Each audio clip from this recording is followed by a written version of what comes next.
Pues el día de hoy vamos a informar sobre la pandemia, como lo hacemos los martes, en lo que hemos denominado el pulso de la salud. Nos va a informar el doctor Jorge Alcocer, también el doctor Hugo López-Gatell y Marcelo Ebrard, en el caso de Marcelo, con énfasis en las vacunas que estamos adquiriendo en laboratorios y con el apoyo de gobiernos extranjeros. Entonces comenzamos con el doctor Alcocer, ahora que llegue.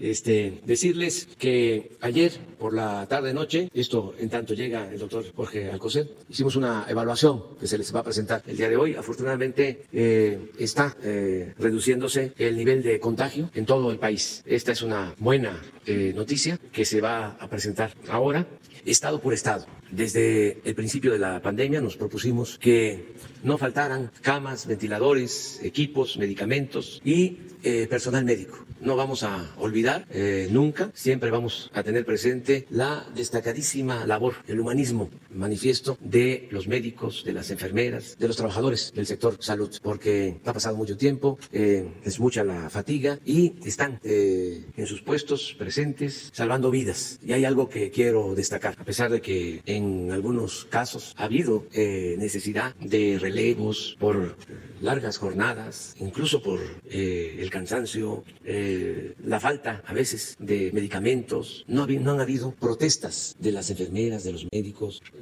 han actuado con una responsabilidad ejemplar. En otros países han habido paros en hospitales, protestas. Esto no quiere decir que aquí en el país no se hayan padecido carencias, sino que el personal médico se entregó de cuerpo y alma a su misión de curar, de sanar, de salvar vidas. Esto es algo extraordinario.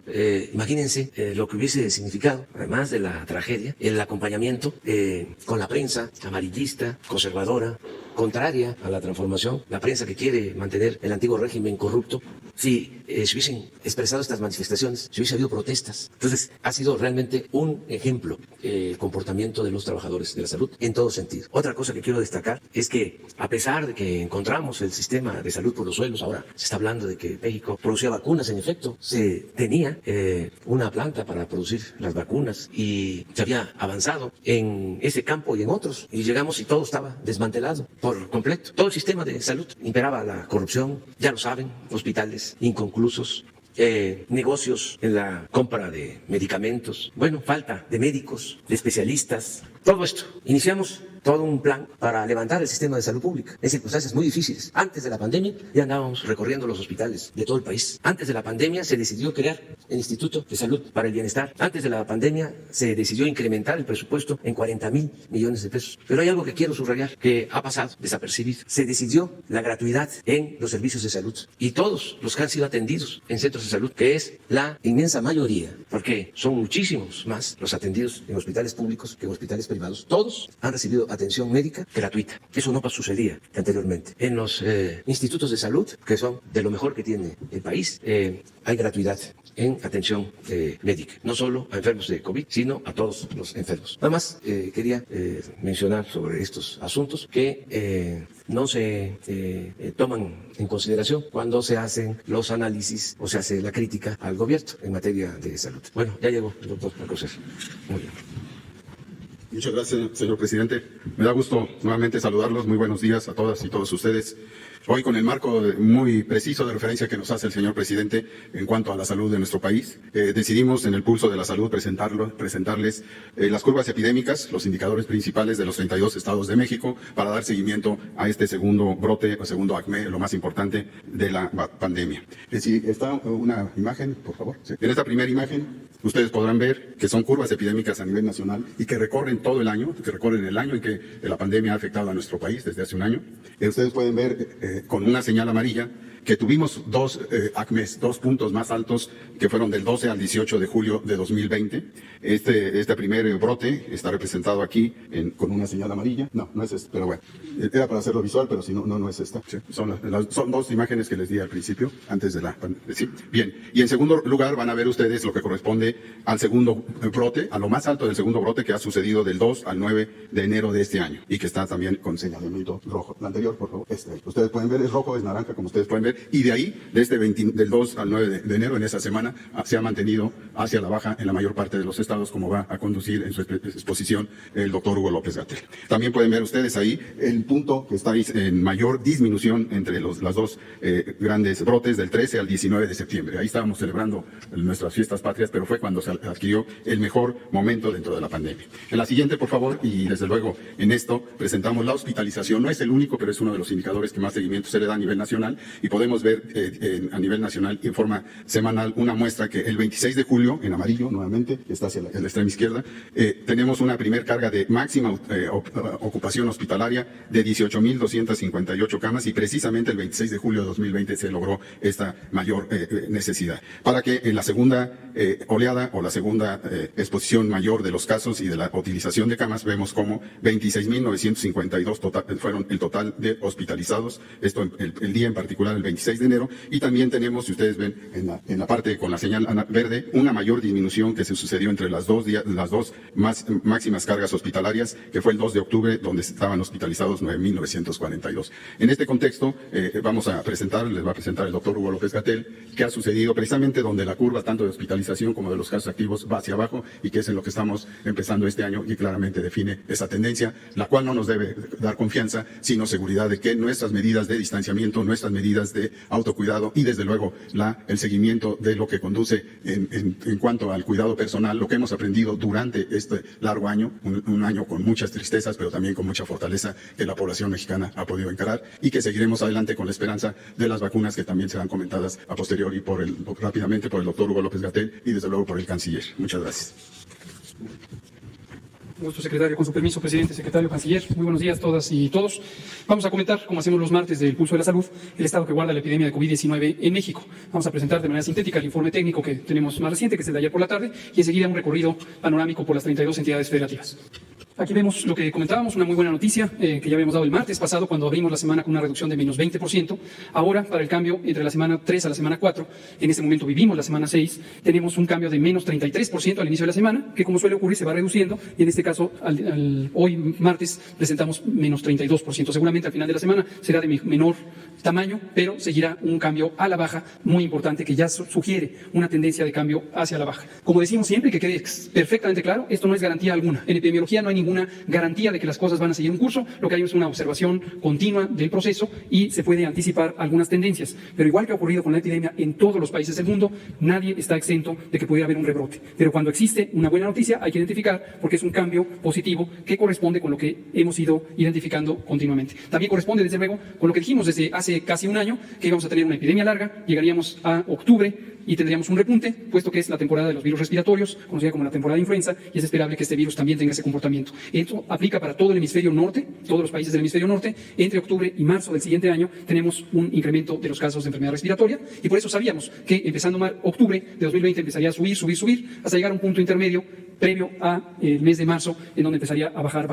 Esto es lo que está ocurriendo, no es ninguna sorpresa, corresponde con las predicciones que hicimos desde el año pasado. Tenemos hoy más vacunados que casos activos, y esto ya es positivo. Hoy tenemos personas vacunadas que han completado, 79,429 personas han completado su esquema de 2 dosis, y en cambio tenemos 65,789 personas que tienen activamente COVID en este momento y que representan 3%. Ha habido un descenso también en el porcentaje de personas que tienen enfermedad activa con respecto al conjunto de los casos acumulados registrados, donde los demás 97% ya no son casos porque han resuelto la enfermedad en su gran mayoría. Desde luego sin dejar de reconocer que han existido lamentables pérdidas de vida por un virus tan letal como este. La siguiente. Esta es la tendencia que acaba de presentar el doctor Alcocer sobre la ocupación hospitalaria y se puede ver que es consistente con la ocurrencia de casos. Tuvimos un punto máximo al final de julio del año pasado, descendió, empezó a subir en octubre y también, al igual que los casos, empieza a reducirse la ocupación hospitalaria. En este momento tenemos 49% de ocupación a nivel nacional y en la siguiente diapositiva vemos, como lo hemos identificando en forma diaria, esta es información en tiempo real, actualizada cada 24 horas, que tenemos esta reducción de un punto porcentual que se suma a reducciones previas que han venido ocurriendo en los últimos 9 días. La siguiente. También en las camas con ventilador, solamente una entidad federativa, que es la Ciudad de México, tienen ocupaciones superiores al 70%, el resto tiene 6 de ellas ocupaciones menores al 70%, pero mayores al 50%, y 25 menores al 50%. La siguiente. Esto me lo voy a saltar, es una actualización de panorama internacional que ayer presentamos a detalle, para que siempre tengamos la perspectiva de que esto es una pandemia, tengamos claro que no es un fenómeno exclusivo de nuestro país, y que en la medida en que permanezcan las epidemias activas en el resto del mundo, desde luego todos los países estamos en riesgo de repuntes, rebrotes o exacerbaciones de la epidemia. Finalmente, el componente de vacunación, antes de ver las curvas estatales.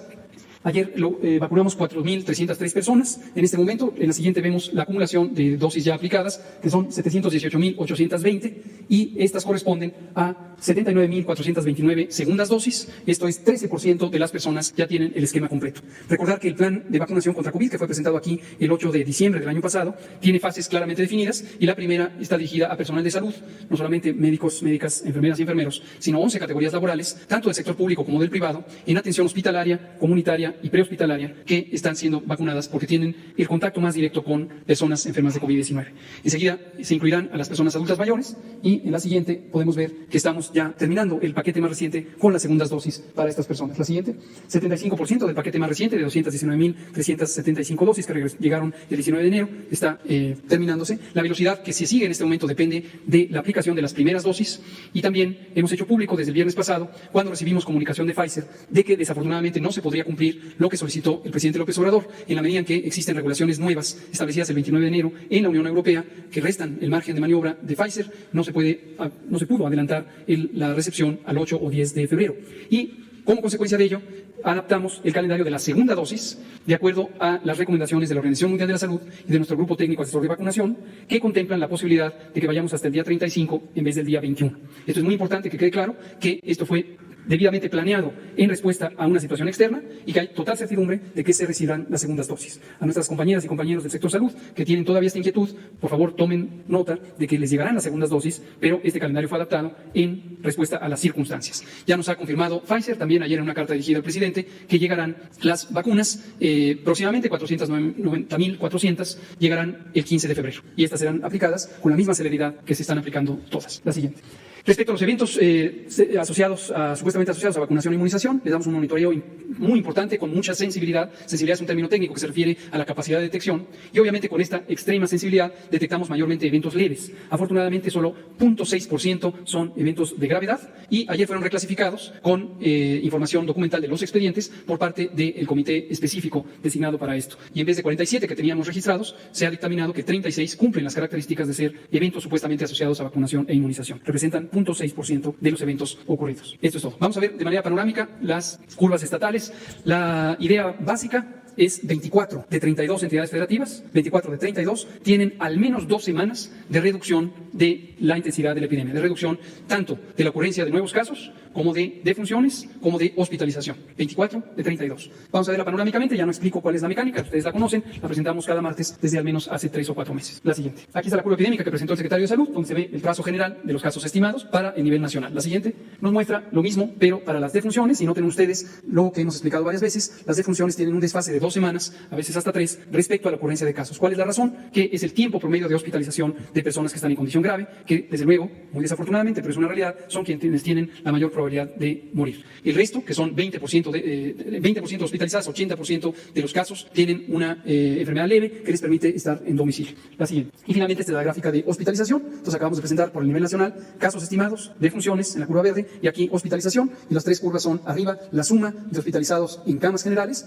y de camas de terapia intensiva. Y abajo, la curva roja, hospitalización en camas generales, y la curva de color turquesa, hospitalización en unidades que tienen ventilador. Misma lógica para las 32 entidades federativas. Vamos a ver las de manera panorámica. Aguascalientes. En Aguascalientes, aunque hay un descenso de una semana, todavía no hay una tendencia clara. Se considera que estamos en expectativa de declarar si existe ya una tendencia sostenida de reducción. La siguiente. La hospitalización todavía es inconstante, existen subidas y bajadas en cuanto al uso de los hospitales que corresponden con la intensidad epidémica. La siguiente. Baja California sí tiene una tendencia clara de reducción de más de 5 semanas y esto ya es muy alentador. Baja California es una de las entidades que tuvo los primeros impactos de la epidemia y en este momento tiene una buena tendencia de reducción. La siguiente. Se ve consistentemente porque su hospitalización también va a la baja. La siguiente.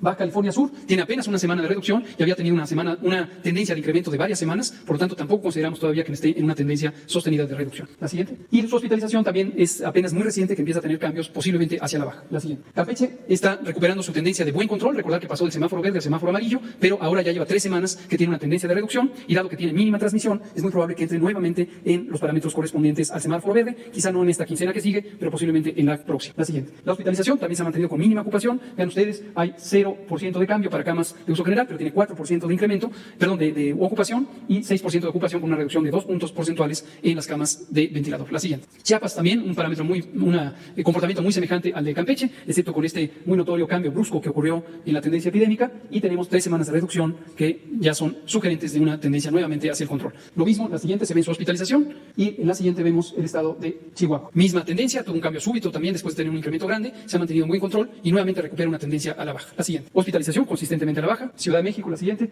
Aquí vemos en la Ciudad de México, y esto es también muy alentador, 3 semanas consecutivas de reducción con una intensidad de reducción muy semejante a lo que ocurre a nivel nacional. Verán ustedes que Ciudad de México y Jalisco son las entidades federativas que por su tamaño poblacional contribuyen mayormente a la reducción nacional. Lo mismo el Estado de México, que sigue un patrón semejante a este. La siguiente, igualmente hospitalizaciones, tiene ya una tendencia al menos de 12 días de reducción en la ocupación hospitalaria y eso también impacta positivamente sobre la tendencia nacional. La siguiente. En Coahuila vemos algunos cambios que son alentadores, 3 semanas de reducción, pero como Coahuila había tenido subidas y bajadas, también queremos ser expectantes respecto a cuál es la tendencia general en Coahuila. Sin embargo, sí son 3 semanas consecutivas de reducción. La siguiente, que son consistentes con una reducción también sostenida de la ocupación hospitalaria por más de 18 días. La siguiente. Colima, apenas 2 semanas de reducción, muy semejante para el patrón de distribución de los casos en el tiempo, fue el de Coahuila, y también somos expectantes, pero definitivamente tiene 3 semanas de reducción sostenida. La siguiente, consistentes con una reducción de la hospitalización también por más de una quincena. La siguiente. Durango sí tiene una tendencia general hacia la baja, tuvo un pequeño repunte hace un mes y medio, pero ahora ya tiene 3 semanas de reducción, es otro de los 24 estados que está en reducción. La siguiente coincide con su ocupación hospitalaria, en la que por más de 20 días también tiene reducción y con una ocupación moderada del 30%. La siguiente. Estado de México, como ya comentamos, muy semejante a Ciudad de México por razones obvias, es la zona conurbada del Valle de México y tenemos estas 2 semanas consecutivas de reducción que apuntan hacia una tendencia sostenida, dado el comportamiento general que tiene también las defunciones, la siguiente, y la hospitalización. La siguiente. Guanajuato, 3 semanas de reducción, consistente, la siguiente, también con la hospitalización que va a la baja. La siguiente. Guerrero, apenas son 2 semanas de reducción, Guerrero había pasado del semáforo naranja al semáforo rojo y también cuando eso ocurre preferimos ser expectantes y no tener total certidumbre de que va a la baja, cuando ha habido un cambio reciente del semáforo hacia arriba. La siguiente. Y la hospitalización todavía no baja de una manera muy clara en Guerrero después de un periodo sostenido de aumento. La siguiente. Hidalgo, en cambio, tiene un patrón muy semejante al de la Ciudad de México, muy semejante al del Estado de México, y recuerden el concepto de megalópolis, las 7 entidades federativas del centro de la República tienen un comportamiento epidémico sincrónico, porque comparten población, hay una gran movilidad entre las personas, entre estas entidades federativas. La siguiente, la hospitalización en Hidalgo va a la baja, esto es también positivo, Hidalgo llegó a ser el 4º entidad federativa en ocupación hospitalaria, pero ya va a la baja y tiene menos del 70%. La siguiente, Jalisco, 3 semanas consecutivas de reducción, Jalisco con población de tamaño importante, es contribuyente a la curva nacional. La siguiente, y la hospitalización en Jalisco también va con tendencia de reducción. La siguiente, en Michoacán, 2 semanas consecutivas de reducción, una para las defunciones, la siguiente, y la hospitalización apenas empieza a tener un cambio hacia la baja, vamos a esperar, pero ya tiene una tendencia que apunta a ser sostenida, dado que el semáforo epidémico en Michoacán se había mantenido estable. La siguiente, Morelos no, y queremos destacarlo, Morelos tiene una tendencia preocupante hacia la alza. Vean ustedes, es obvia, no hay manera de confundirse, ha sido una tendencia de más de 7 semanas, 8 prácticamente, de una tendencia de ascenso que preocupa mucho porque aunque es un estado pequeño, tiene una muy limitada capacidad hospitalaria y puede haber un riesgo importante de sobresaturación. Afortunadamente, su vecindad con la Ciudad de México, incluso con el Estado de México y con Puebla, le ha ayudado a descargar la demanda hospitalaria. Pero es muy importante que en Morelos se ejerzan acciones vigorosas de salud pública, de reducción de la movilidad, las que corresponden al semáforo epidémico y que se limite el uso de espacios públicos, induciendo que las entidades que administran los espacios públicos las cierren temporalmente. Es muy importante. Y Morelos está en semáforo rojo ya por un mes completo. Urge hacer esta acción en Morelos. La siguiente. La hospitalización va con tendencia al alza y vean ustedes, camas generales en 78%. Grave peligro de que llegue a sobresaturación. El estado de Morelos. La siguiente. Nayarit, una semana apenas a la baja. Historia de semáforo que cambió de naranja a rojo. No tenemos todavía confianza en que sea una tendencia sostenida, aunque es alentador que vaya a la baja. La siguiente, la hospitalización hospitalización sí tiene una tendencia a la baja de 12 días, pero todavía hay que esperar un poco a ver si ya se sostiene la reducción en Nayarit. La siguiente. En el estado de Nuevo León tenemos 3 semanas de reducción, muy semejantes a las de Jalisco, muy semejantes a las de Ciudad de México, a las de Hidalgo, a las del Estado de México. Apunta ya a una tendencia a la baja, aunque está recientemente en semáforo rojo y necesita tener más semanas de una reducción mayor para estar tranquilos de que ya va completamente a la baja. La siguiente. Y su hospitalización también es muy reciente que empieza a ir a la baja. Esperemos que la próxima semana ya haya una señal más clara de reducción en el estado de Nuevo León. La siguiente. En Oaxaca vamos bien en general con una tendencia de reducción ya sostenida por 3 semanas también, pero en intensidad más grande. La magnitud de la reducción en Oaxaca es mayor y eso da confianza. Ya ha estado en semáforo naranja. Las defunciones van a la baja. La siguiente nos muestra que la hospitalización todavía tiene un patrón estable y de importante ocupación. Está a la mitad de la ocupación los hospitales de Oaxaca. Entonces, Oaxaca, la preocupación que tenemos es la dispersión geográfica, porque los servicios de salud hospitalarios están mayormente concentrados en el Valle Central y no es fácil para las personas acceder a las unidades hospitalarias. Aunque la tendencia es positiva, no hay que descuidar el control epidémico en el estado de Oaxaca, apegándonos al semáforo epidemiológico. La siguiente. Puebla, 3 semanas consecutivas. Megalópolis, mismo patrón que vemos en la megalópolis. Puebla es parte de la megalópolis, mismo patrón que Ciudad de México, que Estado de México, que Hidalgo. La siguiente.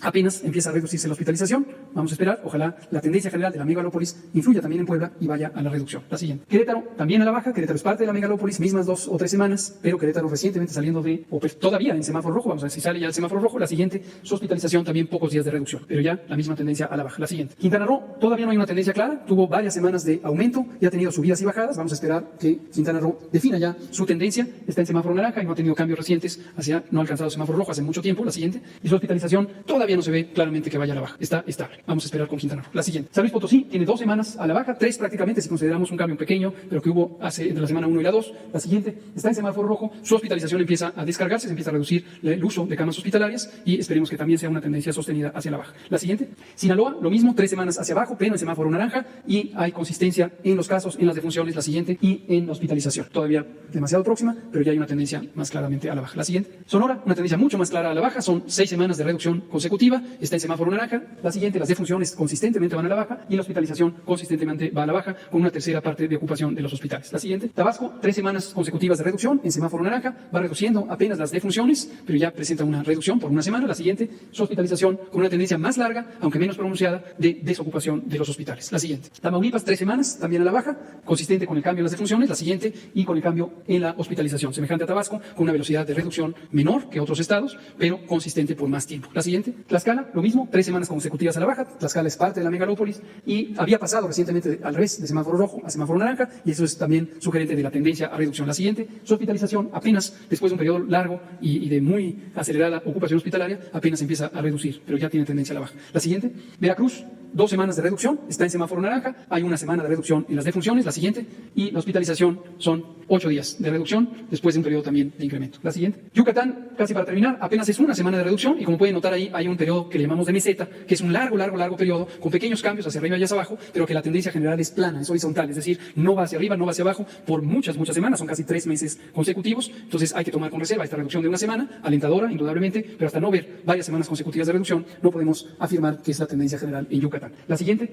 y su hospitalización, lo mismo, todavía no se define un cambio a la baja, aunque su ocupación es relativamente menor, menos del 30%. La siguiente, finalmente Zacatecas, vemos 3 semanas de reducción, hay una intermedia donde no fue reducción, pero es una de baja, una prácticamente de meseta y otra de reducción, en un estado que está en semáforo naranja, que aún no define una tendencia clara en el cambio en la mortalidad. La siguiente, y tampoco en la ocupación hospitalaria. En resumen, 24 entidades federativas tienen una reducción de al menos 2 semanas consecutivas, varias de ellas tienen hasta 6 semanas de reducción. Los datos son consistentes en la tendencia de los casos, la tendencia de la hospitalización, la tendencia de las defunciones, son consistentes con los cambios que han venido ocurriendo en la calificación del semáforo y suman un panorama general nacional de reducción que, dado que está ocurriendo durante el mes de febrero, es compatible con la predicción de que estaremos en el punto intermedio de la temporada de virus respiratorios del hemisferio norte. Que quede perfectamente claro, esto no implica garantía alguna de que esta será la tendencia, pero desde luego, si seguimos manteniendo la disciplina de apego a las medidas de sana distancia y en general las medidas preventivas, es posible que logremos ya mantener ese cambio para bien del país. La vacunación sigue, avanza en tiempo y forma, y el abastecimiento de vacunas, que explicará enseguida el canciller Ebrard, nos permite también tener otro instrumento muy importante de manejo de la epidemia con una medida preventiva específica. Es todo, presidente. Con su permiso, señor presidente, señor secretario, señor subsecretario, señoras y señores, pues me voy a pasar para allá si me prestan un mejor. Bueno, adelante. ¿Dónde estamos en el tema de las vacunas, el suministro de las vacunas? Voy a tratar de resumirles para ustedes, por instrucciones del presidente, el punto en el que nos encontramos en la ocupación principal de prácticamente todo el gabinete. Todos han estado cooperando y colaborando. Bueno, en primer lugar, Próxima llegada de vacunas a México. ¿Cuál sería la próxima llegada? Pfizer. Pfizer mandó ayer una comunicación de la presidenta y directora general María Constanza Lozada en México, dirigida al señor presidente de la República, que dice lo siguiente. Esta se recibió el día de ayer a las 10:30 de la noche. Dice el licenciado Andrés Manuel López Obrador, presidente de México: señor presidente, en primer término deseo transmitir a nombre propio y de los colaboradores de Pfizer México nuestra más profunda alegría al verlo recuperado de su convalecencia. En seguimiento a nuestra comunicación con el secretario de Salud de fecha 29 de enero y con base en el convenio de fabricación y suministro firmado entre la Secretaría de Salud y Pfizer Export por un total de 34.4 millones de dosis para 2021. Por este medio le confirmo que la semana del 15 de febrero se realizará el envío de las 491.400 dosis con las que retomaremos la recepción semanal de vacunas en México. Nuevamente agradecemos su comprensión ante esta eventualidad. Sin más por el momento y reiterando el apoyo de Pfizer México para la implementación exitosa del Plan Nacional de Vacunación, le envío un cordial saludo y firma la directora de Pfizer en México. Es muy buena noticia porque nos habla de lo siguiente. En primer lugar, hubo una suspensión de 3 semanas de los envíos a México, como a todo el mundo. Recordemos, estas dosis vienen de Europa, no de Estados Unidos. Estados Unidos no está exportando Pfizer ni Moderna. Esta exportación viene de Bélgica. Se refería hace un momento el doctor López-Gatell a lo de la Unión Europea. Bueno, quiero agradecer lo siguiente. La Unión Europea sí tomó medidas que tienen que ver con transparencia en la exportación, pero no está afectando a México. Hablamos por indicaciones del señor presidente a Josep Borrell, el ministro de Exteriores, y nos dijo que no se va a afectar a México en esa disposición, y aquí está la prueba de que es cierto. Entonces le agradezco su intervención. Habla entonces también de que va a ser semanal, como estaba programado. Aquí presentamos una gráfica, no se la repito hoy, pero se retoma el camino. Esas 3 semanas las aprovecharon para ampliar su capacidad, para aportar a COVAX, para muchas cosas. Pero en fin, aquí está ya la carta y es muy importante que ustedes la tengan y la opinión pública la conozca. Pues la siguiente, por favor. Como ya dije, se recibió ya la autorización de Pfizer Bélgica para mandar el embarque que corresponde a la semana entrante, 491.400 dosis. Tanto el Ministerio de Economía de Bélgica y la Comisión Europea confirmaron la autorización para el embarque a México. Hasta el momento se han recibido más de 700.000 dosis. Con esto se reanuda el plan. La vacuna es efectiva contra las nuevas mutaciones del virus. Bueno, todo esto es Pfizer. Es la siguiente llegada que tenemos ya establecida. Sputnik, ya les ha comentado el doctor López-Gatell, recordemos, viajó a Argentina, se le compartió la información correspondiente, se presentó a la autoridad sanitaria, se aprobó, se hizo ya el contrato de adquisición por 24 millones de dosis. Es lo que México tiene firmado ya y estamos a la espera de la confirmación, que es inminente, del próximo arribo del primer envío desde Moscú a México. En cuanto tengamos la fecha, el doctor López-Gatell se nos va a informar en sus conferencias de todos los días. Pero esto ya lo tenemos, por eso lo pongo como próximo arribo. La siguiente, por favor. Muchas gracias. Bueno, luego tenemos AstraZeneca. AstraZeneca se desarrolló con Oxford, como ustedes recordarán. Se hizo un convenio con México en octubre del año pasado para fabricar en México, terminar el fabricado, lo que es el envasado final, y poder surtir a nuestro país y a toda América Latina. Total, México apartó 77.4 millones de dosis. Pero ahora tenemos otra que viene de la India. Biomex, que es la empresa del Estado mexicano responsable de vacunas y que está a cargo del doctor Pedro Centeno, alcanzó un nuevo acuerdo con el Serum Institute de la India, siguiendo las instrucciones del presidente para conseguir más dosis en el corto plazo, sobre todo ante lo que estábamos viviendo por la suspensión de Pfizer. Entonces, Biomex consiguió un contrato con AstraZeneca para traer a México esta vacuna ya envasada con 2 millones de dosis febrero-marzo. Es decir, antes de que nos entreguen las que ya están envasándose en nuestro país. Para eso fue este contrato. Se espera que los envíos inicien para febrero-marzo en el lapso de una semana, los próximos días, con las primeras 870.000. Aquí debo decir que también hubo una gestión que quisiera yo agradecer ante el Ministerio de Exteriores de la India para que nos autorizaran la salida de estos 870.000, y ya me mandó hoy el embajador Federico Salas hace un momentito la confirmación de que el Ministerio ya lo autorizó. Entonces, por eso lo pongo como próxima llamada, porque ya está autorizado, señor presidente, y sirve que le informo. Continúa el envasado en México, que ya comenté, pero lo que va a llegar pronto es esta, de la India. COVAX, también lo pongo como próxima recepción. Esto se trata también de AstraZeneca, porque México, como ustedes recordarán, COVAX tiene un portafolio de vacunas. La Secretaría de Salud escogió, entre otras, la de AstraZeneca. Ya nos dijeron entre febrero y marzo vamos a recibir 1.6 millones, quizá un poco más, y están por determinar la fecha de arribo en febrero y en marzo, que les informaremos en cuanto nos la den. Ayer nos dieron el contacto ya, entonces yo estimo que esto es inminente que lo sepamos. ¿Qué día va a llegar? ¿De dónde viene esta AstraZeneca? De Corea del Sur. Entonces, de lo que llevan estos dos informes, México está trayendo vacunas ¿de dónde? Bélgica, Moscú, de Argentina, de Corea del Sur y de la India. Y todo eso es lo que estamos haciendo. Por eso es la orden que nos dio el presidente. Búsquenlo en todos los países que lo estén produciendo. Bueno, estas son las próximas entradas y de dónde vienen. La siguiente, por favor. Bien, vacunas en fase de aprobación en México, que están por ser autorizadas, si así lo determina la Secretaría de Salud. CanSino, que ustedes recordarán, hizo su enrolamiento, ya presentó su resultado y solicitud de autorización de emergencia ante COFEPRIS. En este estudio de fase 3 participan 14.425 mexicanos. Es decir, los resultados que se habrán conseguido, que están presentando, ya tienen esta importante, pues yo no diría, pues casi muestra de 14.425, con lo cual estaremos seguros si esta vacuna funciona para nosotros en México. De recibir la autorización, se espera recibir alrededor de 8 millones de dosis entre febrero y marzo para envasarse en Querétaro. Entonces, esta solicitud está presentada, es CanSino. ¿Se acuerdan que firmamos desde octubre? Firmamos con CanSino, incluso en una conferencia mañanera hubo un enlace con el CEO a China y bueno, cumplieron, ya entregaron esto. Eso se entregó el viernes a la autoridad sanitaria y ya Salud determinará lo que procede. Sinovac, igual, concluyó satisfactoriamente sus estudios. Hay más de 25,000 voluntarios. No se hizo en México, pero se hizo en Brasil, Chile, Indonesia, Turquía. Bueno, el gobierno de Chile, hicimos un enlace la semana pasada, bueno, varios, pero el último muy reciente, en donde se comparte la información, la experiencia de Chile con México. Hoy mismo habrá una conversación del señor secretario de Salud con sus colegas de Colombia, porque esta vacuna también ya se aprobó en Colombia. Entonces estamos a la expectativa de que estas se aprueben, de considerarlo así Salud, muy pronto, de manera que México pueda también acceder a esas vacunas y ya se los informaré en su momento, pero es ya de estos días. La que sigue, por favor.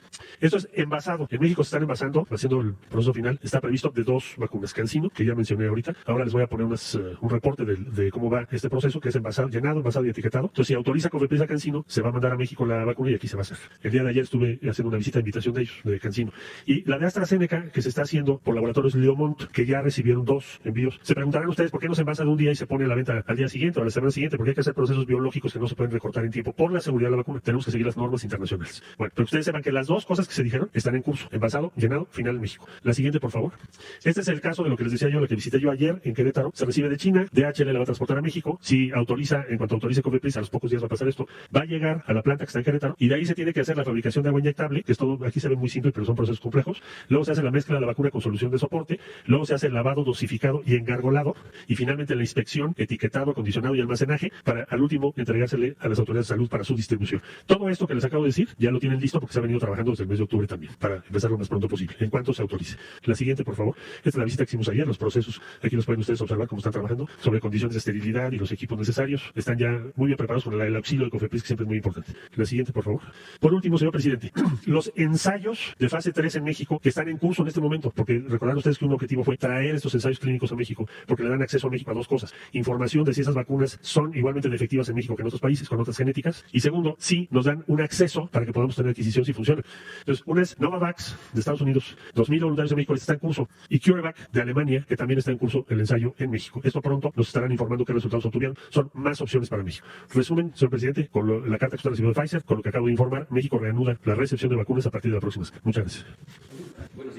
Buenos días, presidente. Usted en repetidas ocasiones ha mencionado que la mejor medicina preventiva es el deporte. Ayer lo volvió a sugerir, ejercicio físico, ejercicio. Luego entonces ya podría ser considerada esta actividad del deporte como una actividad prioritaria y reabrir espacios. Por ejemplo, el Seguro Social tiene albercas que sus aguas ya están negras y están a cielo abierto, como la de la Unidad Cuauhtémoc, ahí en el municipio de Naucalpan. Ya se pueden reabrir estas instalaciones, presidente, precisamente para dar impulso al deporte y prevenir enfermedades. Desde luego ya hay un plan para mejorar instalaciones deportivas, para crear nuevas instalaciones deportivas. Hay un programa que se está aplicando en más de 100 ciudades, sobre todo en colonias marginadas. Es un programa de mejoramiento urbano y dentro de ese programa se contempla la creación de espacios para el deporte, para el ejercicio físico. Estamos hablando de que se han construido cerca de 50 campos de fútbol, de béisbol, canchas de básquetbol en distintos municipios del país. Un día de estos le voy a pedir, ya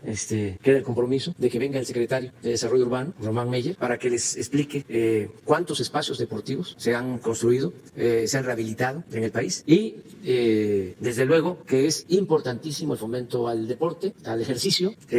Ha quedado de manifiesto con esta terrible pandemia que si estamos en buena condición física podemos resistir mejor el embate de la pandemia, del virus. Entonces sí es muy importante el ejercicio, el deporte y abrir espacios.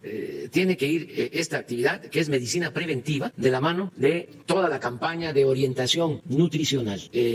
La buena alimentación, que también ayuda mucho a la salud, es indispensable. Yo les recuerdo lo que comentamos con el entonces presidente Trump en la Casa Blanca, cuando me pide la opinión de cómo enfrentar la pandemia y sale el tema de que ellos tenían el primer lugar mundial en obesidad y nosotros, lamentablemente, el segundo lugar en el mundo en obesidad. Y aquí les comenté que por la dignidad de México y por estar en el extranjero, no di a conocer, me guardé otro dato, que tenemos el primer lugar en obesidad infantil en el mundo. Entonces necesitamos mejorar la alimentación, o sea, no a los productos chatarra, no a los productos con exceso de grasas, de sales, de azúcares, y alimentarnos bien, y el deporte. Hay 3 campañas que vamos a mantener durante todo el gobierno, durante todo el sexenio. Una es la campaña en contra de las adicciones, porque también si no se combate el consumo de drogas, es muy difícil enfrentar el problema de inseguridad y de violencia. Entonces, es fundamental mantener la campaña de orientación a los jóvenes del daño que causan las drogas, sobre todo los químicos, el fentanilo y todos estos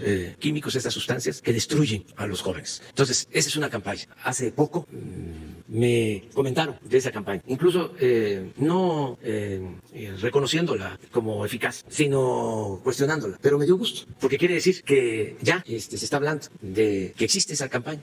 Hasta hace poco me empezaron a hablar, aunque no fue en términos positivos, pero me gustó porque quien me hizo el cuestionamiento me hablaba de que no debe de tratarse así el tema, más especializado su comentario, ¿no? Pero a mí lo que me interesaba era la transmisión, a mí lo que me interesa es el mensaje, y no había yo recogido ninguna opinión sobre esa campaña. Entonces ya tengo cuando menos una opinión crítica, pero ya se sabe de la campaña. Y las otras dos es la de orientación nutricional.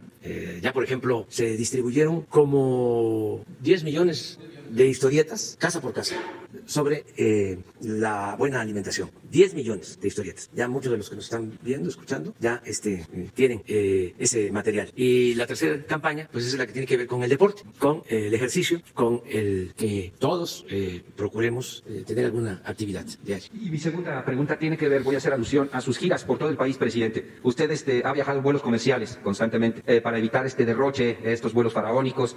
Sin embargo, presidente, quienes se dicen cercanos a usted y que militan en su partido, y me voy a referir a una gira que tuvo usted en octubre, el 11 de octubre, por la península de Yucatán. No sucedió así, presidente. Hubo la presidenta municipal de Benito Juárez, Cancún, cuando ella viajó en un vuelo privado a Denver, Colorado, con 20 invitados especiales. Se entera que usted llega a Playa del Carmen, ese vuelo privado lo vuelve a ocupar ella sola, llega con usted, se toma la fotografía y vuelve a agarrar ese vuelo privado y se regresa a Denver, Colorado, y otra vez 6 millones de pesos desembolsó. Inclusive podría perder su visa, porque todo funcionario público, tengo entendido, no sé si el canciller me pueda desmentir o confirmar esto, podría perder su visa precisamente porque es una funcionaria pública y no dio razón de esta gira. Usted, si fuera habitante de Benito Juárez, Cancún, ¿votaría por una persona que hace ese dispendio, ese derroche faraónico de ir en vuelos comerciales, presidente? Pues yo no me meto en eso porque son situaciones que se dan ahora que hay procesos electorales. No descarto, o sea, no hago a un lado tu cuestionamiento. Ya está, ya es de dominio público porque aquí todo se ventila. Sin embargo, no opino porque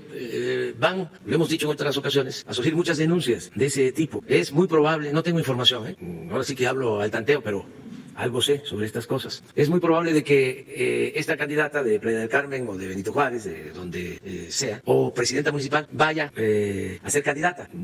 Y entonces, pues hay otros y otras compañeras, ¿no?, mujeres, que deben de estar también buscando el mismo cargo. Entonces, como es natural, como se da en cualquier parte del mundo, hay rivalidades, hay competencia. Entonces, lo mejor es no meternos en estos temas. Sí, no ayuda en nada el que se tengan comportamientos extravagantes. Ya pasó el tiempo. No sé si se acuerdan de que antes usaban los helicópteros del gobierno, que por cierto en un sexenio, en el sexenio pasado compraron 6 nuevos helicópteros y 6 aviones, jets modernos, aparte del presidencial. Creo que 1.000 millones de pesos por helicóptero. 6.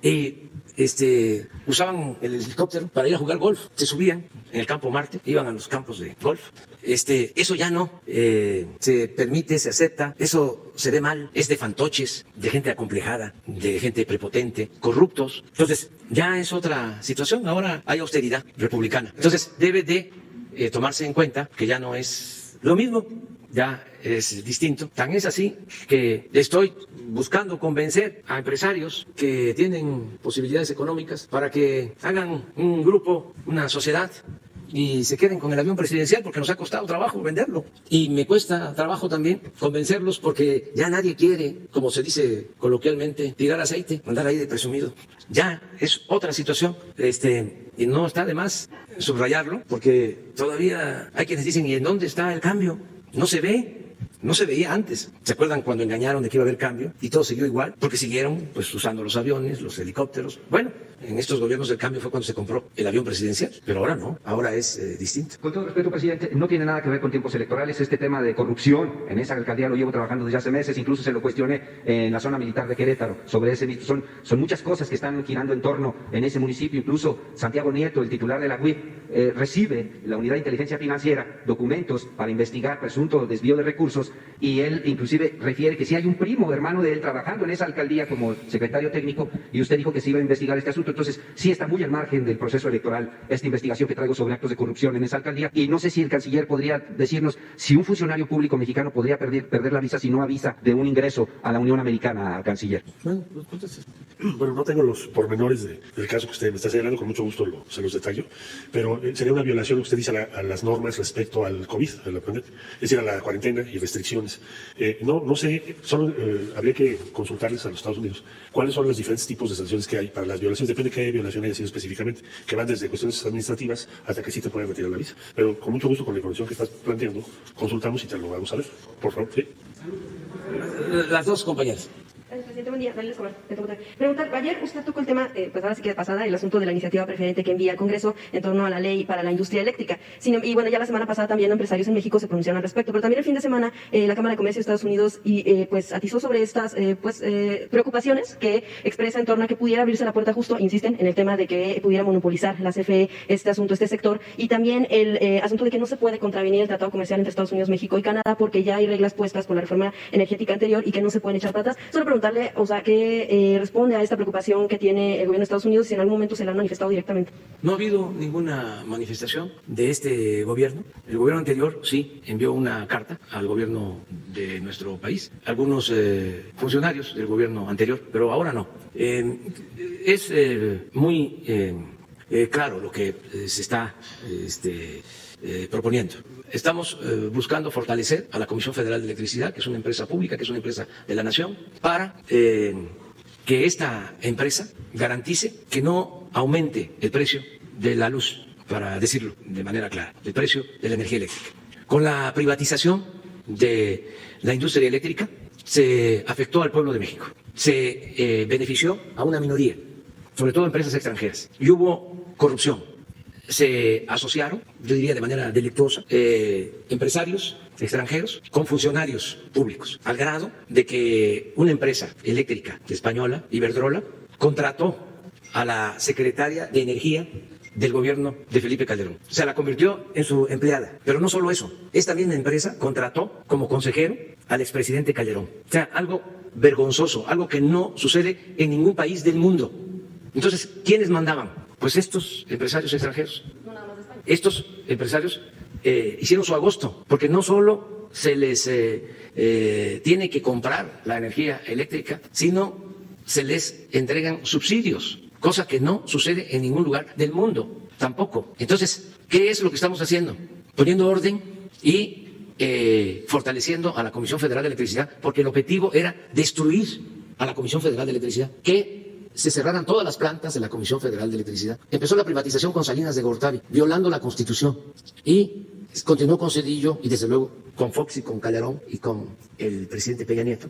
Y ya las empresas privadas le venden a la Comisión Federal de Electricidad el 50% de la energía eléctrica. Y el proyecto que tenían, si nosotros no hubiésemos llegado a la presidencia, si el pueblo no hubiese decidido en favor de un cambio, al final de este sexenio ellos iban a manejar el 80% del mercado de la industria eléctrica, o sea, los particulares, sin beneficios para los mexicanos, para los consumidores, porque durante todo este periodo neoliberal, en vez de bajar el precio de la luz, constantemente aumentaba. Nosotros hicimos un compromiso de no aumentar el precio de la luz y lo he cumplido.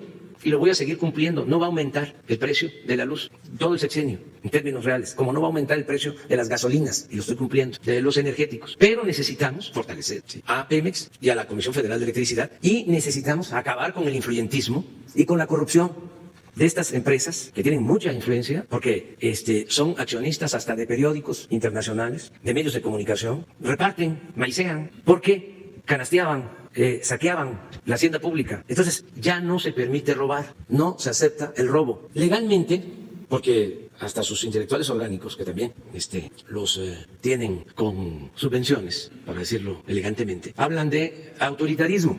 No, en el Tratado de Libre Comercio se estableció de que nosotros, México, no compromete su sector energético y que mantenemos nuestra soberanía en el manejo del sector energético. Aquí está Marcelo Ebrard, a él le tocó resolver sobre este capítulo. Ya lo he explicado en otras ocasiones de cómo ya habían entregado así todo el sector energético en el tratado comercial.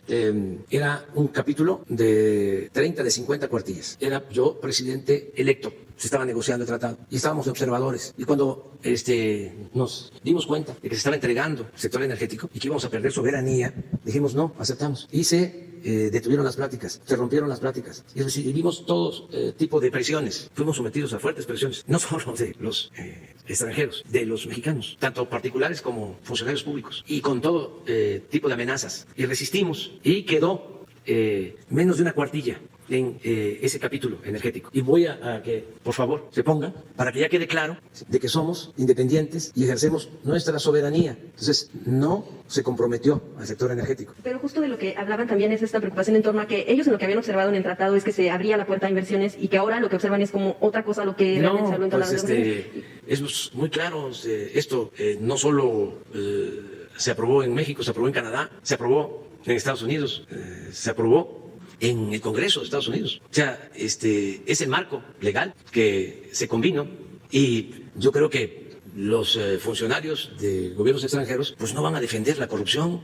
Yo entiendo pues que los que sacaban provecho no quieran que se fortalezca la Comisión Federal de Electricidad, porque lo que quieren ellos es quedarse con todo el mercado de la industria eléctrica y seguir pues sacando provecho, medrando, cobrando cada vez más por la luz. Ahora lo que mencionan es que también se pues prevén una cascada de amparos que irán a tribunales internacionales y que pues lo pueden hacer, están en su derecho y nosotros vamos a hacer lo propio, pero tenemos que defender la industria eléctrica nacional como vamos a defender el petróleo. Además, la gente votó por un cambio. Nosotros no engañamos a nadie. Nosotros dijimos de que se iban a terminar las privatizaciones y el saqueo y los robos y que se iban a atender a todos, se iba a escuchar a todos, se iba a respetar a todos, pero se le iba a dar preferencia al pueblo. Miren, esto es lo que quedó tratado. Reconocimiento del dominio directo y de la propiedad inalienable e imprescriptible de los Estados Unidos mexicanos a los hidrocarburos. En el caso de México y sin perjuicio de sus derechos y remedios disponibles, conforme a este tratado, Estados Unidos y Canadá reconoce que México se reserva su derecho soberano de reformar su constitución y su legislación interna. Entonces, esto es lo que está en el tratado, o sea, el que nosotros mantenemos nuestra soberanía sobre el sector energético. Pero para que se entienda mejor lo que está en el fondo, ¿por qué no pones de nuevo la carta del presidente López Mateos? Es una vergüenza que militantes del partido que llevó a la presidencia a Adolfo López Mateos, algunos militantes, estén defendiendo las privatizaciones. Miren la carta, es que a lo mejor estaban niños o no habían nacido, por eso no está de más contextualizar y ponerlos en antecedentes, avisarles. Esto fue septiembre 27 de 1960, cuando el presidente Adolfo López Mateos nacionaliza la industria eléctrica. Miren lo que escribió. Carta de Adolfo López Mateos al pueblo de México. Les devuelvo la energía eléctrica, que es de la exclusiva propiedad de la nación. Pero no se confíen, fíjense la visión de un estadista, porque en años futuros algunos malos mexicanos identificados con las peores causas del país, traidores a la patria, porque esos son, intentarán por medios sutiles entregar de nuevo el petróleo y nuestros recursos a los inversionistas extranjeros. Ni un paso atrás fue la consigna de don Lázaro Cárdenas del Río al nacionalizar nuestro petróleo. Hoy le tocó, por fortuna, la energía eléctrica, pueblo de México. Los dispenso de toda obediencia a sus futuros gobernantes que pretendan entregar nuestros recursos energéticos a intereses ajenos a la nación que conformamos. Una cosa obvia es que México requiere de varios años de evolución tecnológica y una eficiencia administrativa para lograr nuestra independencia energética. Sería necio afirmar que México no requiere de la capacitación tecnológica en materia eléctrica y petrolera. Pero para ello, ningún extranjero necesita convertirse en accionista de las empresas públicas para apoyarnos. Solo un traidor entrega su país a los extranjeros. Los mexicanos podemos hacer todo mejor que cualquier otro país. Cuando un gobernante extranjero me pregunta si hay posibilidad de entrar al negocio de los energéticos o a la electricidad, le respondo que apenas estamos independizándonos de las invasiones extranjeras que nos vaciaron el país, pero que en tanto los mexicanos sí queremos invertir en el petróleo americano o en su producción de energía eléctrica, por si quieren un socio extranjero. Aquí abro un paréntesis para decir, el periodo neoliberal fue un periodo de saqueo, como nunca se había registrado en la historia de México. En los 36 años de neoliberalismo se saqueó a México como nunca se había hecho. Ni siquiera se puede comparar con el saqueo que hubo durante los 3 siglos de dominación colonial. Entonces, eso es lo que está de por medio. En México la Constitución es muy clara. Los recursos energéticos y los yacimientos petroleros son a perpetuidad propiedad única y exclusiva del pueblo mexicano. El resto de las especulaciones al respecto son traición a la patria. Industrializar el país paz. No implica una subasta pública de nuestros recursos naturales, ni la entrega indiscriminada del patrimonio de la patria. Aquí nada más aclaro algo y lo agrego. Si nosotros no fortalecemos a la Comisión Federal de Electricidad, no vamos a poder mejorar la industria de México, porque no vamos a ser competitivos, porque el precio de la energía eléctrica con los particulares no nos permite apoyar a las empresas que se ubiquen en nuestro país o las que ya están operando en nuestro país. Entonces necesitamos la industria eléctrica. Y yo lo entiendo de que no les gusta la reforma que estamos proponiendo, porque pues ellos mandaban. ¿No les parece un abuso, un acto de prepotencia que una empresa española contrate como empleado al expresidente de México? Como una empresa ferrocarrilera extranjera que recibió los ferrocarriles nacionales contrató a otro expresidente de México como su empleado. Eso ya se terminó. A mí no me pagan los empresarios extranjeros, a mí me paga el pueblo de México. Presidente, y ya para cerrar sobre este asunto, hacia el ejercicio de Parlamento abierto que quieren hacer en el Congreso, pues desde el gobierno federal estarían dispuestos a que hubiera modificaciones o no le van a cambiar una coma a la ley. Nada, es muy sencillo lo que se está planteando. ¿Qué hicieron cuando abusaron de las reformas constitucionales? ¿Saben cómo consiguieron las reformas constitucionales los legisladores? Y eso es lo que quieren que regrese, por eso nos quieren ganar la mayoría en el Congreso. ¿Cómo lograron esas reformas? Con sobornos. Deberían de estar callados, avergonzados. Para aprobar la reforma energética repartieron millones de pesos a los diputados y a los senadores. Y existen las pruebas. Está abierta una denuncia en la Fiscalía y ojalá y se aclare todo esto y se termine ese proceso. Así lograron la reforma energética, con sobornos.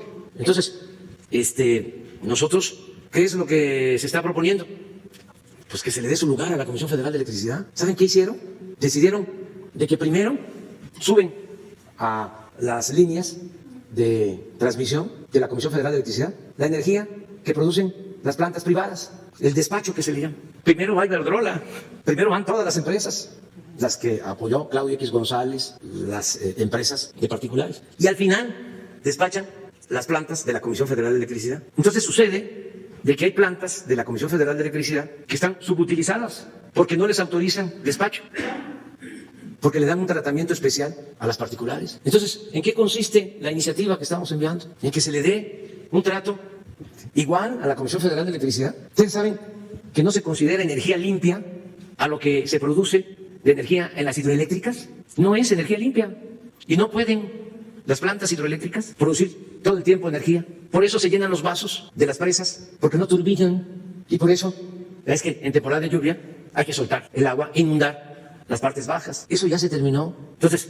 es un buen debate y les vamos a sacar la cuenta de todo lo que se han llevado, que es lo mismo que lo de la venta del gas, lo mismo que la privatización de los reclusorios, lo mismo que la venta de las medicinas. Por eso, toda una campaña en contra. Vamos a defender no solo a la Comisión Federal de Electricidad y a Pemex, sino defender la hacienda pública y defender la economía popular. Pero si usted lo que plantea es que igual no se le mueve una coma, entonces ¿qué sentido tiene el Parlamento abierto para discutir el asunto? No, pues que allá se discuta, se debata. Los legisladores nuestros surgieron en defensa de un proyecto de transformación. Y los opositores, pues son los defensores del antiguo régimen, así de claro. Entonces, ¿quiénes llevaron a cabo las privatizaciones? Pues los que ahora se oponen a esta reforma. Y no solo se oponen a esta reforma, ayer lo decía yo, ¿por qué se unen y nos producen la dicha, la satisfacción de tener la razón histórica cuando hablábamos de que eran lo mismo y ahora se quitan la máscara y se unen? Porque ¿cuánto tiempo engañaron de que eran distintos, de que eran diferentes? Entonces, ahora se unen.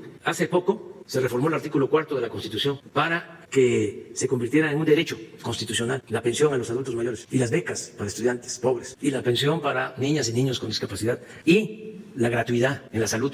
Y ustedes saben que los diputados opositores votaron en contra de la pensión a los adultos mayores. ¿Por qué? Porque para ellos eso es populismo, es paternalismo, porque para ellos el presupuesto tiene que destinarse a apoyar a las minorías. Ahora que estamos padeciendo por la pandemia y que se nos cayó la economía, también se demostró de que hay otra manera de enfrentar la crisis. Acuérdense qué pasó cuando la crisis del 95, que no fue una pandemia, fue por el saqueo que se llevó a cabo en el país, extremo.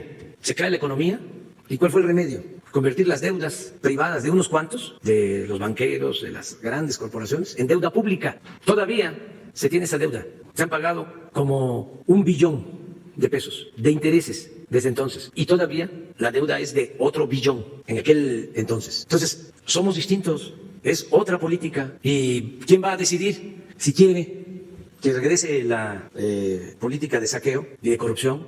¿Quién va a decidir si continúa la transformación o no? Pues el pueblo, los ciudadanos. Por eso estamos viviendo un momento estelar en la historia de México, por todo esto. Y ahora, pues, imagínense si sale El País de España, el New York Times, el Washington Post, el Wall Street Journal, ya ni hablar del Reforma y el Universal. Ya se pudo mucho, pero bueno, nada más hay el segundo tema sobre lo que tiene que ver con lo de la detención de Alonso Ancira. Bueno, lo último que se supo es que magistrados de un tribunal colegiado de materia penal en la Ciudad de México pues decidieron desechar las quejas de la Fiscalía General de la República y dejar sin efecto una orden de aprehensión por lavado de dinero. Yo lo que quiero preguntarle a ustedes si la estrategia es seguir dilatando el proceso que está llevando el empresario y si ya su gobierno no le alcanza el tiempo para pues poder recuperar este sobreprecio que usted tanto ha denunciado.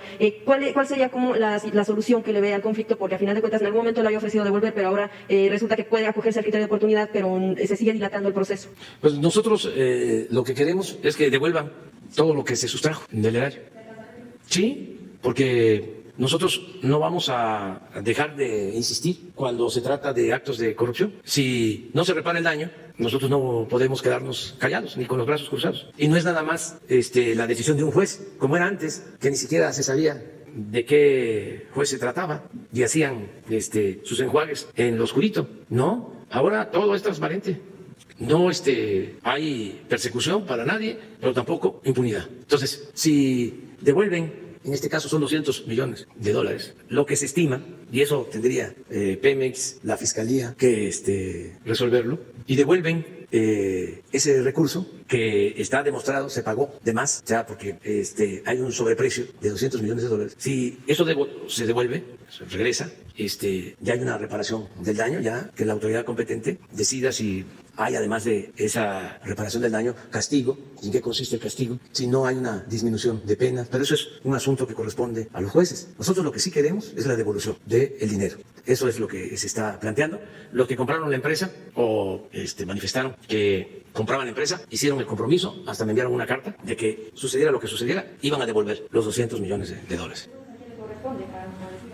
La autoridad lo va a decidir. Nosotros lo que queremos es que regrese ese dinero, que lo entreguen al instituto para devolverle al pueblo lo robado.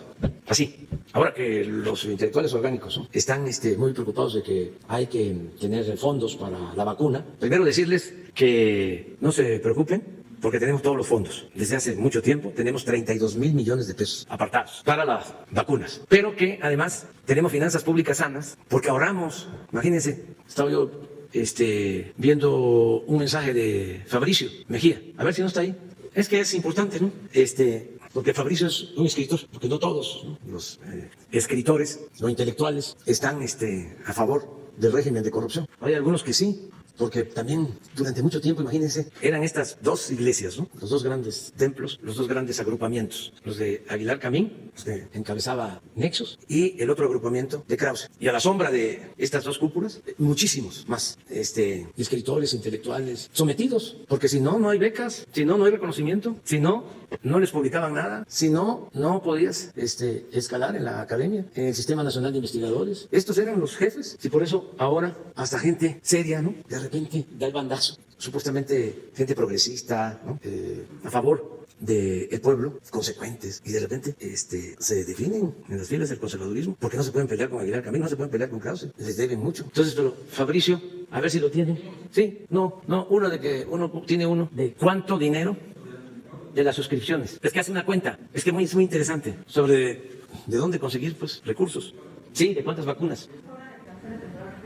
Sí, por ejemplo, para no hace falta, ¿cómo vamos a cancelar el Tren Maya y la refinería? No, si generan empleos, si van a impulsar el turismo, si se va a impulsar el sector energético, no hace falta nada más con recortar el chayote, o sea, que ya no haya esto, ¿eh? Con el subsidio a las revistas de Krause y Camín, alcanzaría para 1,037,500 vacunas de Pfizer. Pero como esto ya se está aplicando, pero no solo a ellos, sino en general, imagínense cuánto se llevaban, nada más de publicidad, pues como 8 o 10 mil millones de pesos. Entonces, cuando se enojan y dedican artículos en contra, digo, bueno, pues hay que aguantar porque son vacunas, son becas.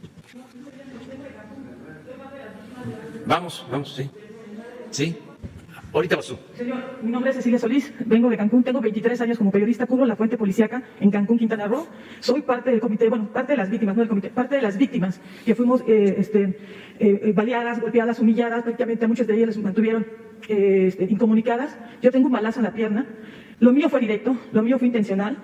Hoy cumplimos 3 meses de esa represión policíaca y es hasta hoy que ni una autoridad, ni federal ni estatal, han tomado cartas en el asunto. No hay ni un policía señalado. Hay 11 mandos policíacos señalados en la carpeta que se judicializó como por omisión, sin que la autoridad municipal, que hoy encabeza la presidenta municipal, sea señalada dentro de la carpeta en ninguna, ni en la federal ni en la estatal. Extrañamente, la Comisión Estatal de los Derechos Humanos emitió 10 recomendaciones en tiempo récord, en menos de 20 días, y ni una de estas recomendaciones se ha cumplido cabalmente. Pedimos, la verdad, el comité de yo vengo representando, yo soy reportera, hay otro compañero reportero, Roberto Becerril, que también recibió un impacto de arma de fuego, hay otra muchacha que recibió 2 impactos de arma de fuego. Yo los vengo representando a todos ellos porque no es justo que a 3 meses de esta situación que se vivió en Cancún, donde un grupo de mujeres fueron repatriadas con armas de fuego, y lo mío fue directo, la agresión fue directa, no haya ni una persona que haya sido señalada como responsable dentro de la carpeta.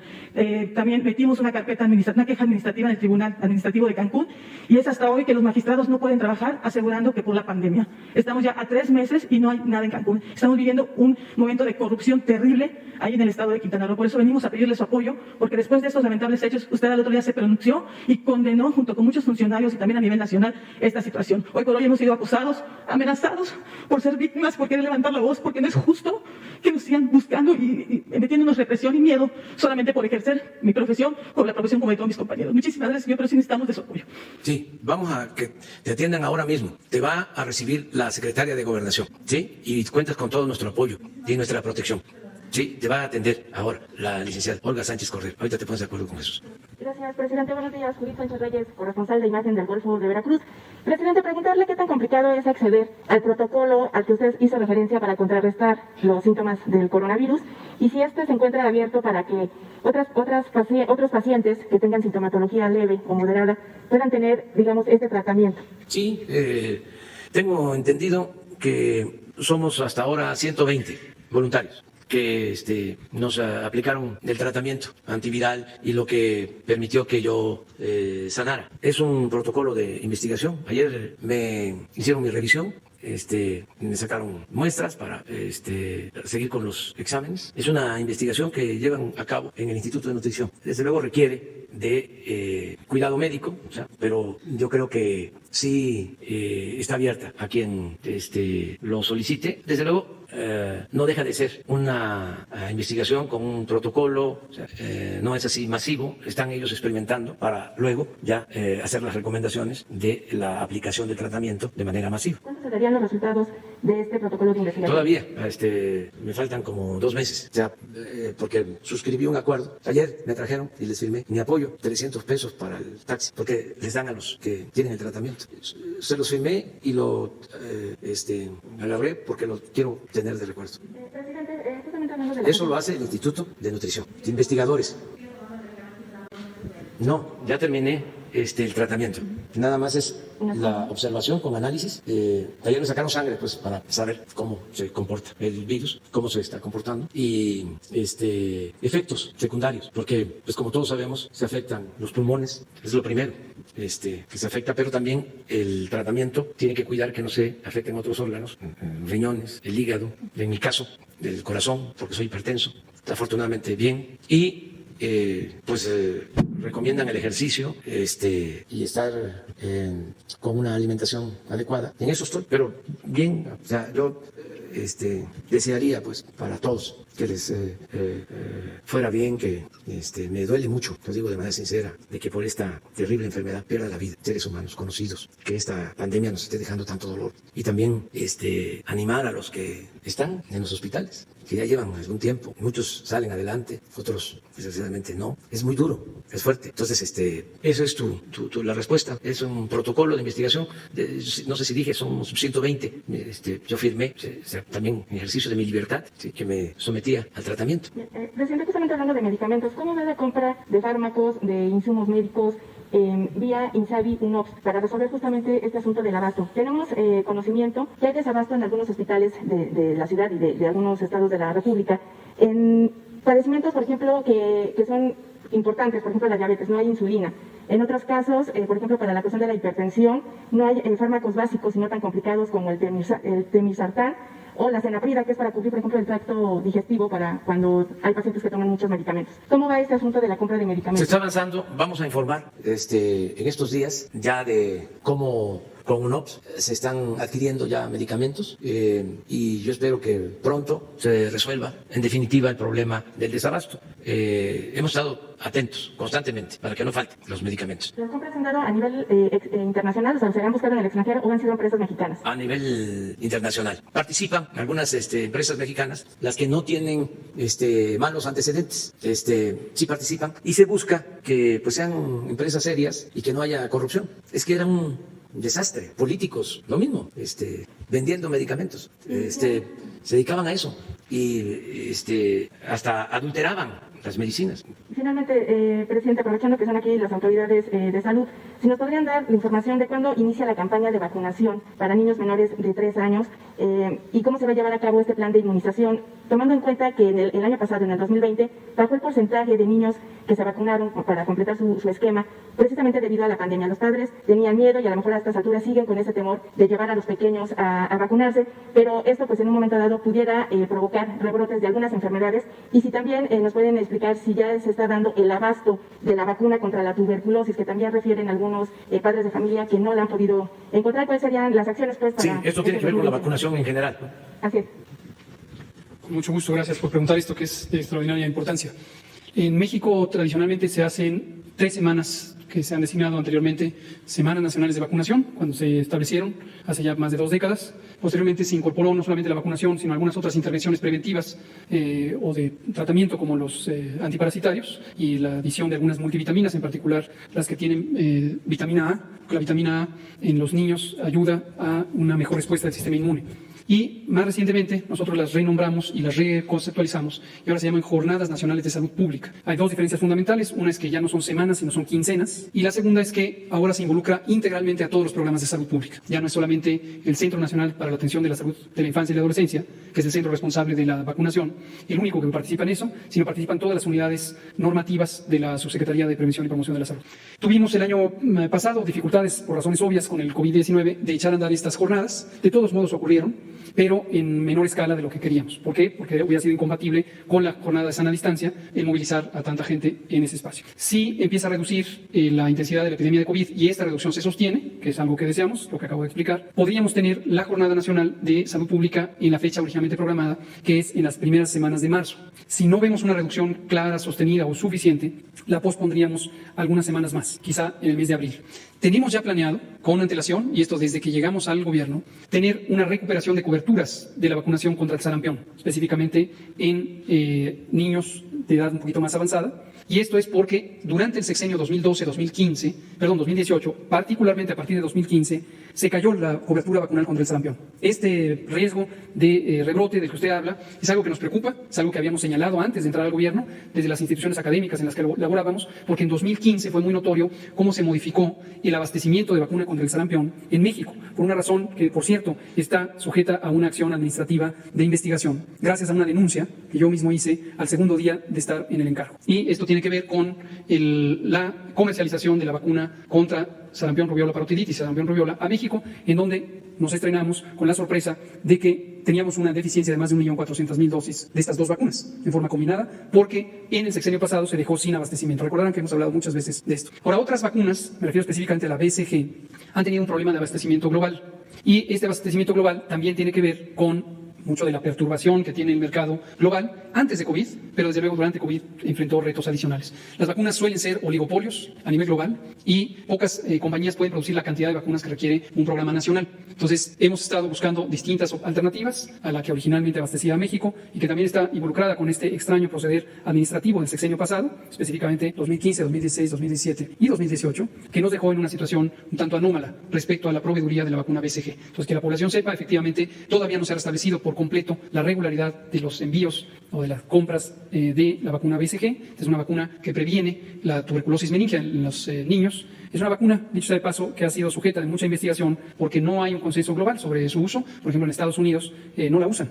y hay varios países que no la usan. Hay otros, sobre todo de la región europea y la América, que sí la usamos, y hay distintas conversaciones científicas al respecto. Entonces, vamos a estar regularizando el abastecimiento de esta vacuna conforme se vayan logrando solventar las irregularidades y las perturbaciones que quedaron producto de las prácticas administrativas del gobierno 2012-2018, específicamente 2015, 16, 17 y 18. Y bueno, nada más, tomando en cuenta ahorita esta situación de no ponerse de acuerdo con prescribir ciertos tratamientos. En el caso del coronavirus está habiendo ahorita una serie, digamos, de versiones encontradas por el uso de la ivermectina y la citromicina. En ese sentido, ¿qué pueden decirle respecto a la población que está utilizando o que le prescribieron estos fármacos? Gracias. Que como ocurre en las ciencias de la salud y en las ciencias médicas y en general en las ciencias, el conocimiento es cambiante, la evidencia científica se va desarrollando con la propia experiencia. Ante una epidemia como la pandemia de COVID-19, se empezaron a explorar, por razones obvias, múltiples alternativas de tratamiento. Algunas han resultado en alternativas prometedoras respecto a la eficacia, otras no tanto. Un ejemplo fue hidroxicloroquina. Al principio de la epidemia, lo recordarán, hubo mucho entusiasmo sobre la posibilidad de que hidroxicloroquina fuera un medicamento útil para los tres principales objetivos del manejo de la epidemia, que es reducir la mortalidad, reducir el tiempo de hospitalización o reducir la probabilidad de tener enfermedad grave. Hidroxicloroquina quedó descartado, que no lo sirve. Y en marzo y abril de 2020, y todavía hasta mayo, hubo un entusiasmo por la ivermectina. Este es un medicamento antiparasitario en el que algunos expertos en la materia de farmacología consideraban que podía tener propiedades antivirales. La evidencia no fue suficientemente robusta y se descartó. Esto incluye lo que la Organización Mundial de la Salud identificó en su ensayo Solidaridad. Sin embargo, en meses recientes ha habido un nuevo aporte de evidencia y actualmente, como suele ocurrir en ciencia, hay una conversación abierta sobre cuáles son los elementos de evidencia que podrían hacer que se hubiera convencimiento sobre el uso de este producto con base en la ciencia. No hay un consenso todavía, algunas tendencias sugieren que sí, otras todavía sugieren que no, y esperemos que en algún momento haya una resolución clara sobre si sí o sobre si no. ¿Vale? Para que sea una alternativa de tratamiento. Lo que buscamos es tener alternativas de tratamiento y así es como ocurre en la ciencia, independientemente del COVID. Así es el descubrimiento científico. Gracias. Bueno, vamos a quedar hasta ahora, digo hasta este momento, y mañana continuamos. Hoy vamos a estar en la ceremonia del Día de la Lealtad. Es muy importante recordar esa fecha porque son las vísperas de ese vil asesinato al presidente Francisco I. Madero. Es cuando empieza la llamada decena trágica, que está demostrado que no fueron solo 10 días, fue más tiempo. Esto ya los historiadores lo han aclarado. Pero comienza un día como hoy el movimiento opositor al presidente Madero, lo que concluye en un golpe de Estado y en el asesinato del presidente Madero y del vicepresidente José María Pino Suárez. Entonces, hoy es un día que se recuerda como el Día de la Lealtad, porque cadetes del Colegio Militar acompañaron al presidente desde Chapultepec hasta el Palacio. Lo escoltaron ya en plena rebelión de los golpistas. Entonces fueron cadetes del heroico Colegio Militar quienes lo escoltaron para venir aquí a Palacio Nacional desde el castillo de Chapultepec. Entonces hoy vamos a celebrar, a conmemorar, a recordar este acto de heroísmo y de lealtad. Y mañana también es el Día de las Fuerzas Armadas, el Día de la Fuerza Aérea.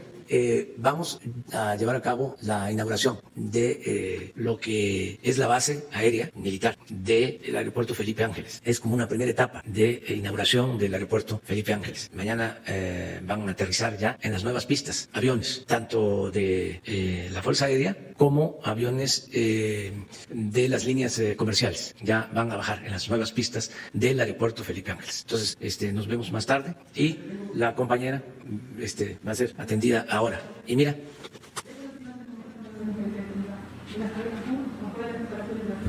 Sí, te van a atender ahora mismo. Bueno, muchas gracias.